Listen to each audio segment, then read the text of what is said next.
one evening, I was with my client. I barely remember them even.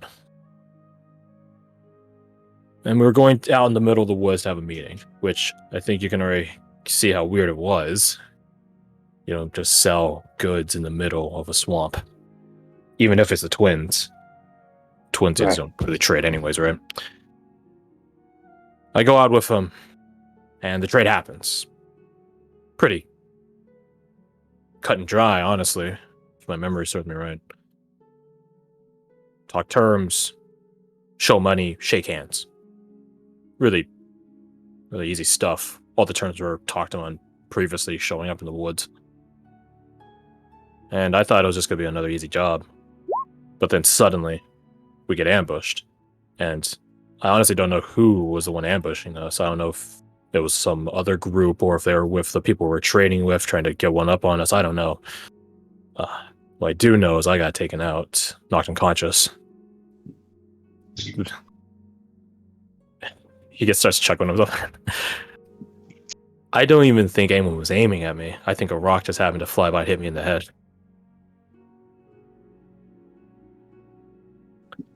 I fade out, that sort of concussive state, teetering in and out of consciousness, back and forth, feeling like a sack of bricks on the ground.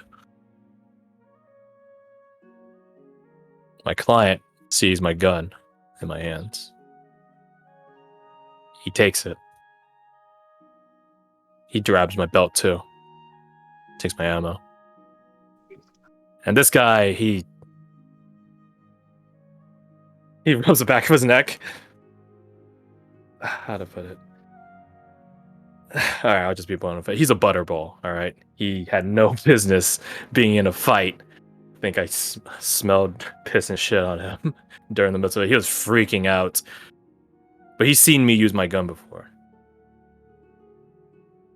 So he thought it was some end-all solution. He starts firing that gun. 3 bullets fly. And then a click. Then another click. The loudest click in the world, as I hear gunners say. When you're out of bullets and you need to shoot one more. He's not an idiot. Well, he was an idiot. But not that much of an idiot. He tries to start reloading. You don't stay standing while you're reloading. Especially in the open. Right. My gun packs a punch. It also makes a lot of noise.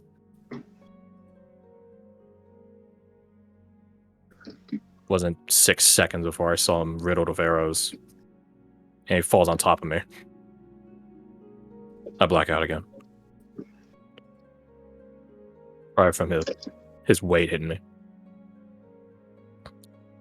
I come to. My gun's still there. Yeah, so go me, I guess. All the items are gone, goods are gone, bodies everywhere. He looks you down the eyes. Not everyone needs a gun, Mr. Rodan. Not everyone needs to fight. Any idiot can use a gun. Any coward can use a gun. It's not the pulling the trigger that I'm concerned about. It's what comes afterwards. He looks over towards the table. I think to Miss Anushka, that gun is dear to her. It's more than a gun. It's more than a tool. It's more than a weapon. It means something to her, which means every time she pulls the trigger, puts some wear and tear into it, it's a choice she's making willingly. She knows there's going to be something happening afterwards. I can respect that.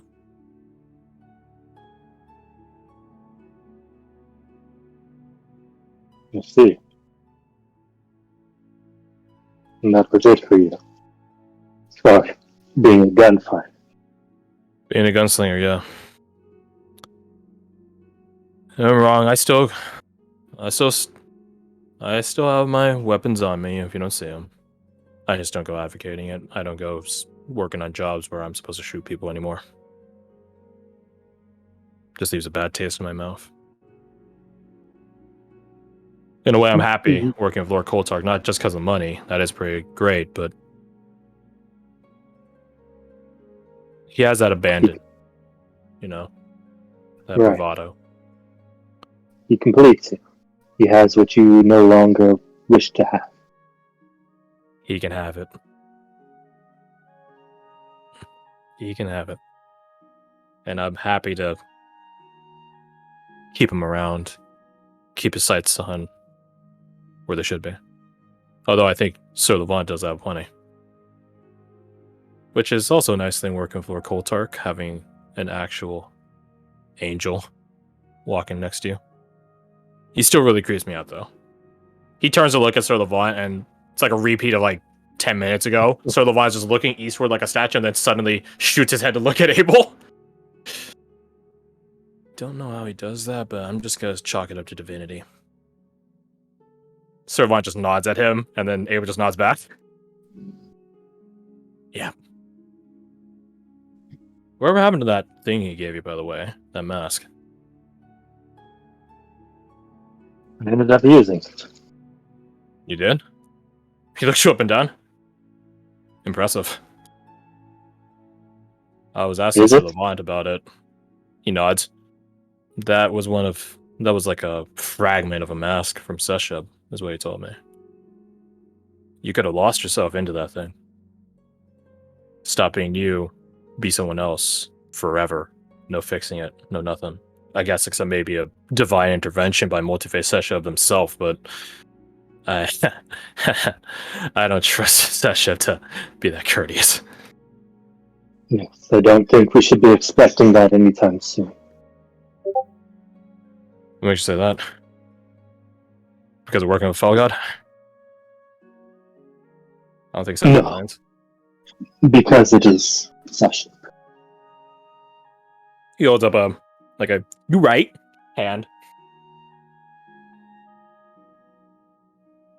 I think the last dying breath of a fool would be to have expected something from Seshub. I never know with Seshub's practices, so he shrugs. I'll just say nothing, and then I think that would be the winning move. He stands up. He's like eating crisscross on the floor, just sort of like, oh. But he's finished now. He sits, stands up. Thanks for the talk, Mr. Redan. Been a while since I had to think about that stuff. Thank you for sharing it, Ken. You can call me Ken. You can call me Abel. I don't mind anymore. You get used to it. Actually. Just one more thing, if I might. Certainly. Do you love what you do?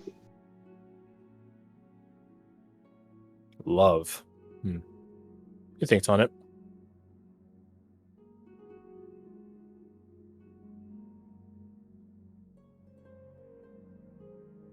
I think that depends on what you think I do. Do I love following Lord Coltark to the frozen norths and deepest reaches of the earth? Not particularly, no. I don't love that. I don't even like it, but job's a job, and it's interesting enough. Do I love the challenge it brings me as a craftsman, as a forward-minded shooter? No, I don't think I would say I love that either. I do enjoy it, though. But to me, love isn't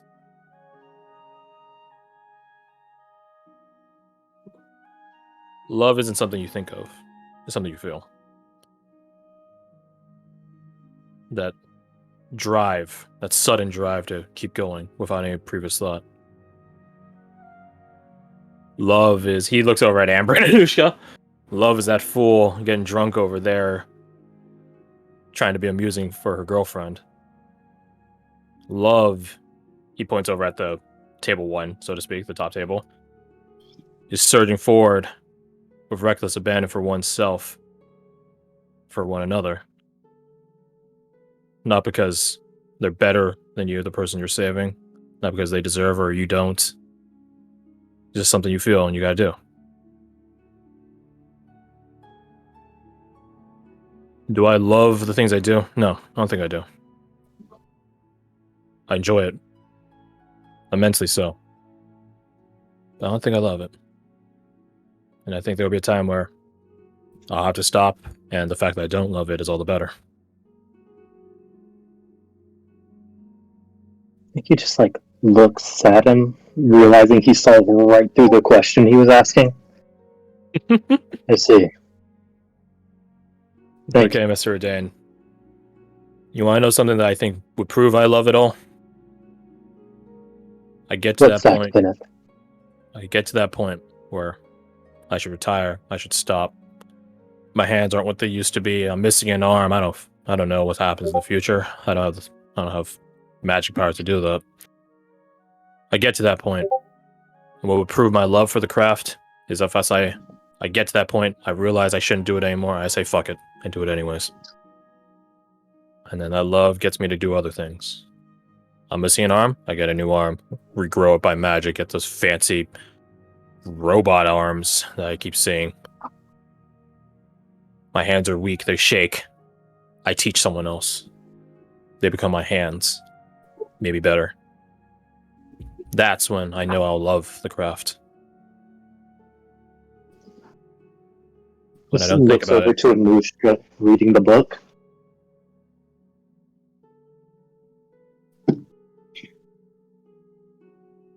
We'll see if that's love.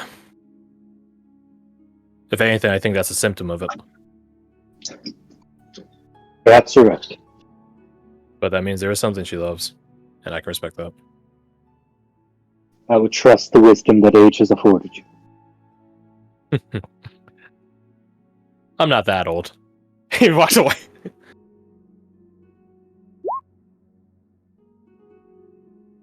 He goes back to his lordship. Then we hit him with the one more thing.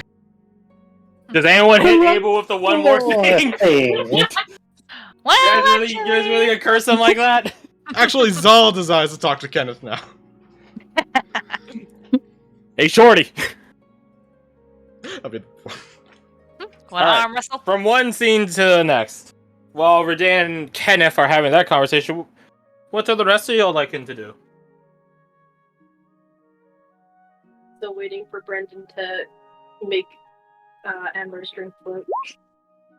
Because that was last I'll time. read you guys' like side chat. Like, if you guys want a scene for that, you guys got to bring that up in game, because if not, everything you guys type up there is between you guys.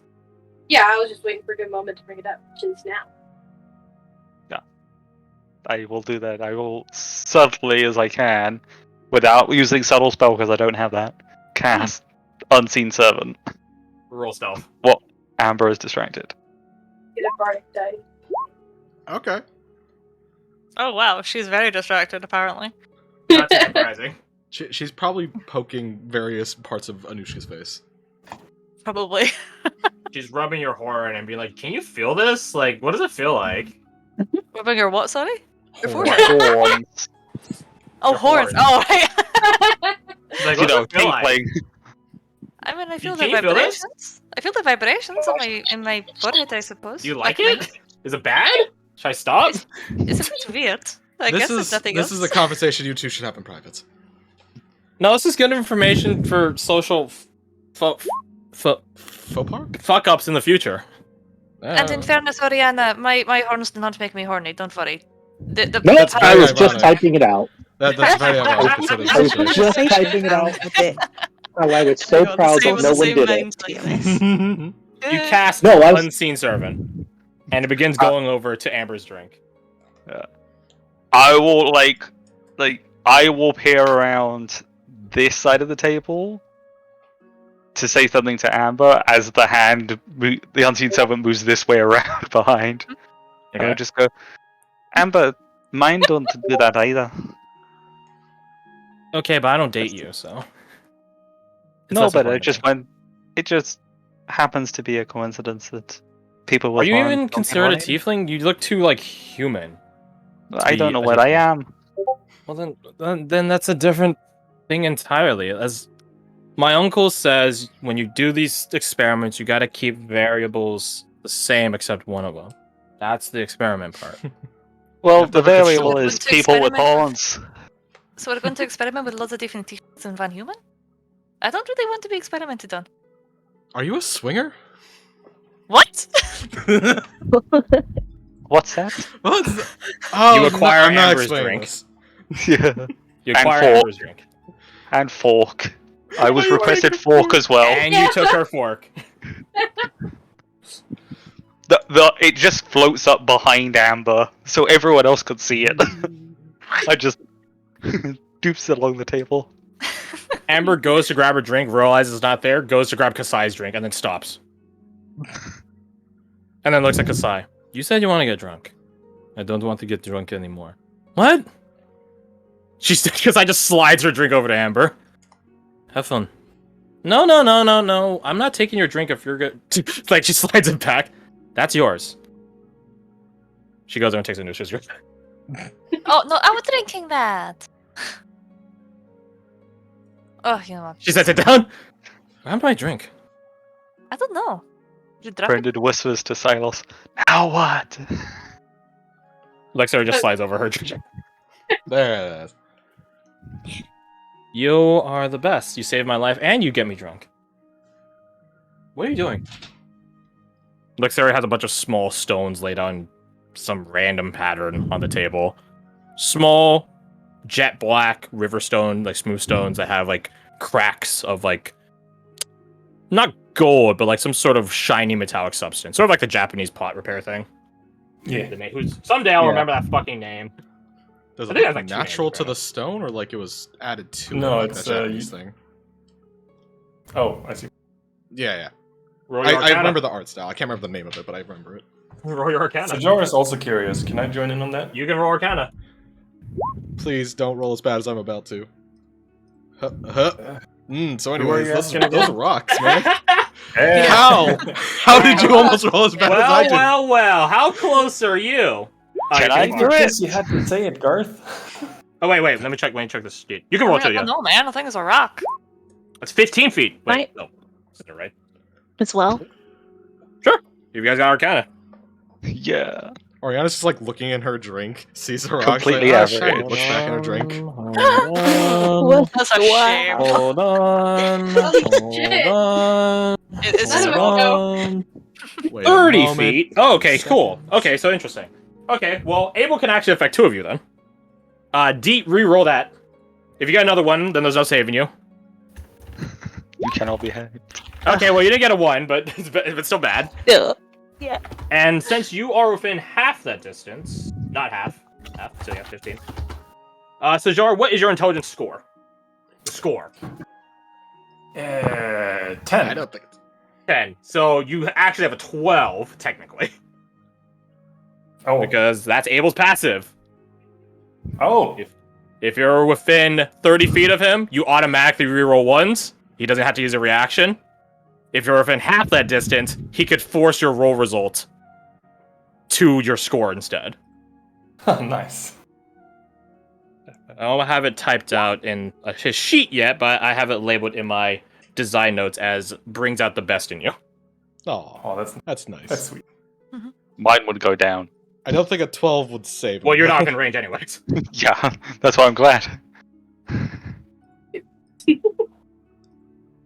So, let's see these rolls here. So 12, 14, 15.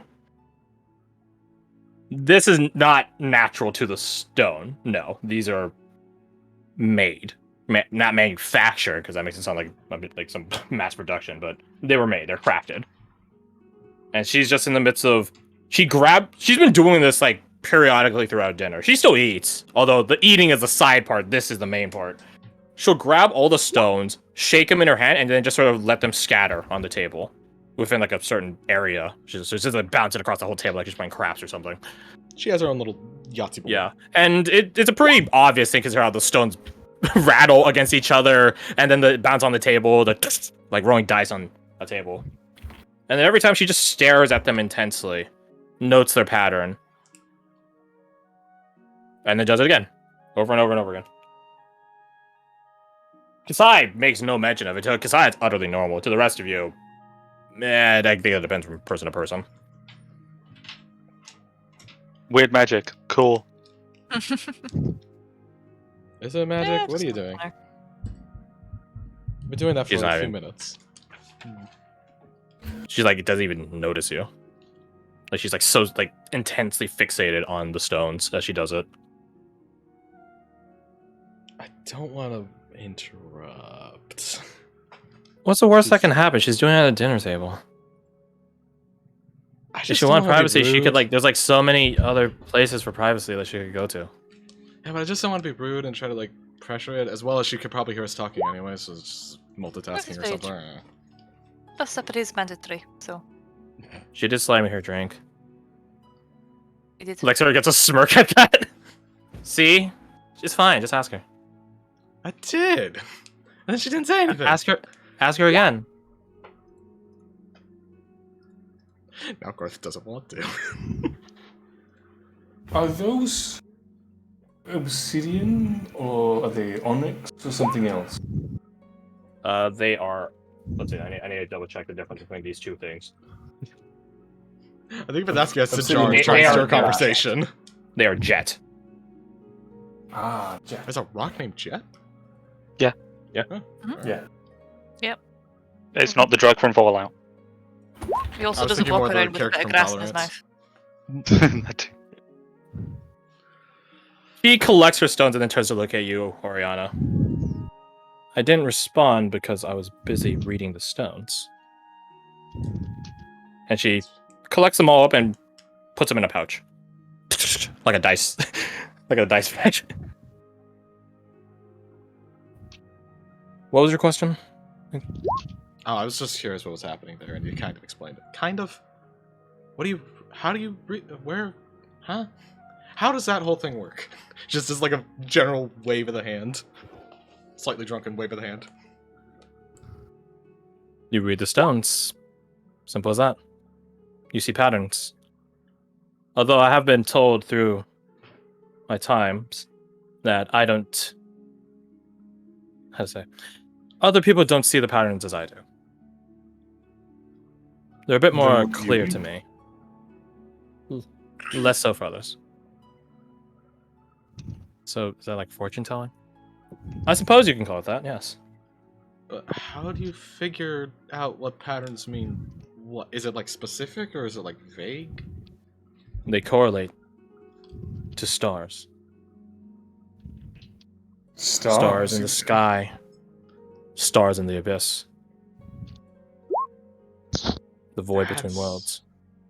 Interesting. I imagine right now that's a bit hard to correlate. She's gesturing her head up at the canopy that is then followed up by smoke. I have the night sky memorized, and the charts of the void that are known. That's actually immensely impressive, I'm not even gonna lie. I don't need to see them. She Listen. looks at Kasai. I was in a similar position as you once. That intrigues Kasai, but she doesn't say anything. You can see her facial expression shift, though. There were many a cane whacking upon my hands every time I forgot things. You learn it, eventually. Right. And what were you portenting over? Our success tomorrow. And what the star stones say? Is it a thing where if we know the answer will affect the outcome? I don't think for this one, no. Why? So... They were unclear. That's why I kept trying. Ah, okay. Well, that's ominous.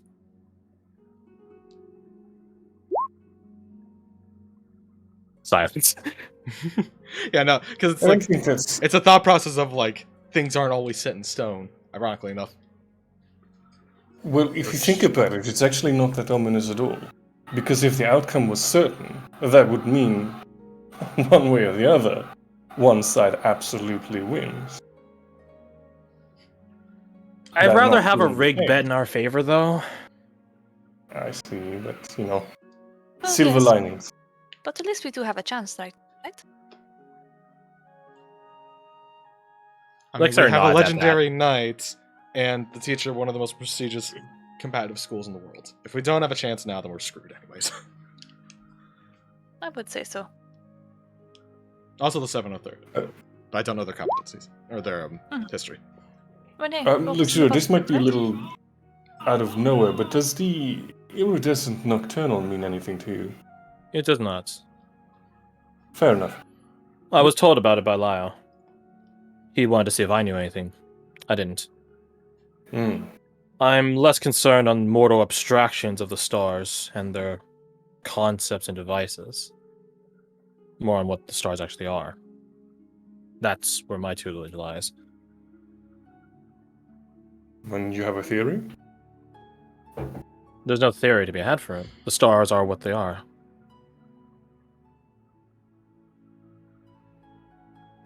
Nothing to theorize on them. Oh, then enlighten me. Stars are simply sources of power. Scalekeeper Therestia is said to be the beholder of the cosmos in provincial lore.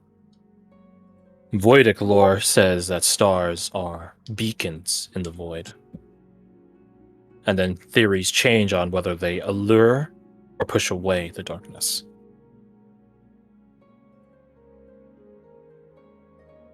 I think both. The void, as infinite as it is not uniform, contrary to what provincial lore makes of it. There are many things in the void.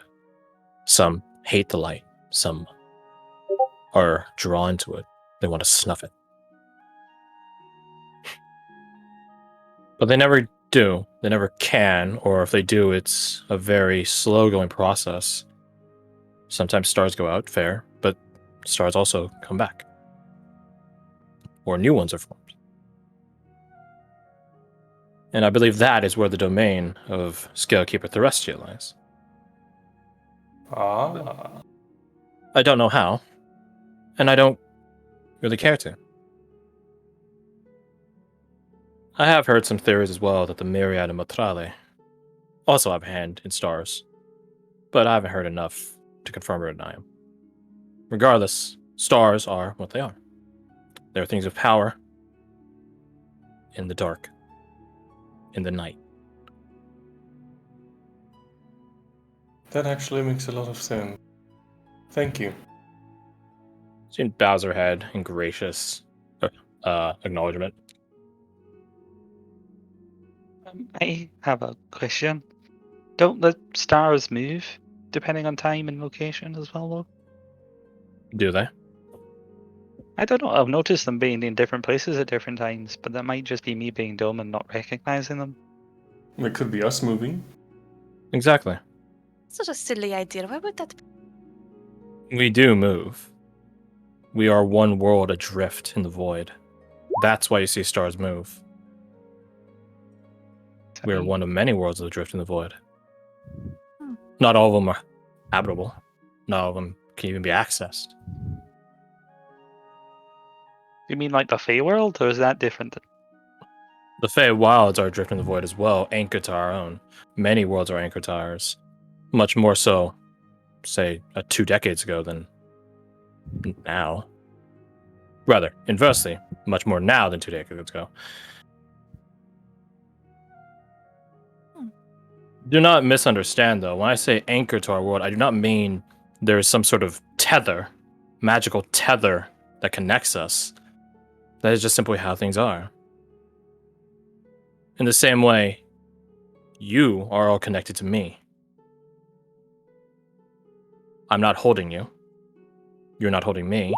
There's no invisible, illusory, or otherwise chain connecting you. Physically. But we're all connected.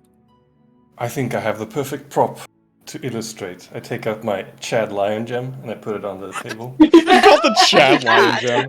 That better be what it's like in the inventory. Oh my god.